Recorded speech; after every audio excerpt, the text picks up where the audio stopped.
Empower ನ್ಯೂಸ್ಗೆ ಸ್ವಾಗತ. ನಾನು ಸುನಿಲ್ ಹೊಸಕೋಟಿ.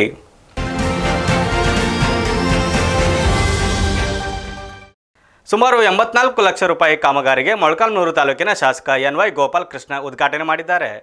ಮೊಳಕಾಲ್ಮೂರು ತಾಲೂಕಿನ ಆಮಗುಂದಿ ಗ್ರಾಮದಿಂದ ಚಿಕ್ಕೆರೆಹಳ್ಳಿಗೆ ಹೋಗುವ ರಸ್ತೆಗೆ 70 ಅನುದಾನದಲ್ಲಿ 2ನೇ ಗುತ್ತಿಗೆದಾರರ ಎಂ ರಾಜೇಂದ್ರ ಅವರು ಕಾಮಗಾರಿ ಗುತ್ತಿಗೆ ಪಡೆದಿದ್ದು, ಚಿಕ್ಕೆರೆಹಳ್ಳಿಯಲ್ಲಿ ಶಾಲಾ ಆವರಣದಲ್ಲಿ ನಿರ್ಮಿತ ಕೇಂದ್ರದವರ ಸಹಯೋಗದಲ್ಲಿ 14 ಲಕ್ಷ ಅನುದಾನದ ಶಾಲಾ ಕಟ್ಟಡವನ್ನು ಮೊಳಕಾಲ್ಮೂರು ವಿಧಾನಸಭೆ ಕ್ಷೇತ್ರದ ಶಾಸಕರು ಎನ್.ವೈ. ಗೋಪಾಲ್ ಕೃಷ್ಣರವರು ಉದ್ಘಾಟನೆ ಮಾಡಿದರು. ಕಾರ್ಯಕ್ರಮ ಉದ್ಘಾಟನೆ ಸಂದರ್ಭದಲ್ಲಿ ತಾಲೂಕು ಪಂಚಾಯಿತಿ ಕಾರ್ಯನಿರ್ವಾಹಕ ಅಧಿಕಾರಿ ಎಚ್. ಹನುಮಂತಪ್ಪ, ಕ್ಷೇತ್ರ ಶಿಕ್ಷಣಾಧಿಕಾರಿ Nirmaladevi, PRD engineer T. Lingaraju, ಗುತ್ತಿಗೆದಾರರು ಎಸ್. ಖಾದರ್, ಗುತ್ತಿಗೆದಾರ ಆಸಿಫ್, ಕಾಂಗ್ರೆಸ್ ತಾಲೂಕು ಯೂತ್ ಅಧ್ಯಕ್ಷರು ಧನಂಜಯ್, ಚಿಕ್ಕೆರೆಹಳ್ಳಿ ಮುಖಂಡರು ಉಪಸ್ಥಿತರಿದ್ದರು.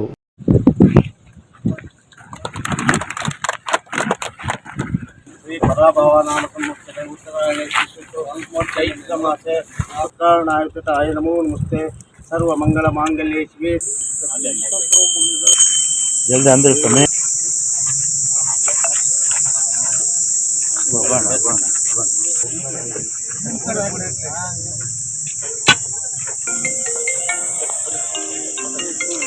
News reporter Rudresh, empower news, Molakalmuru.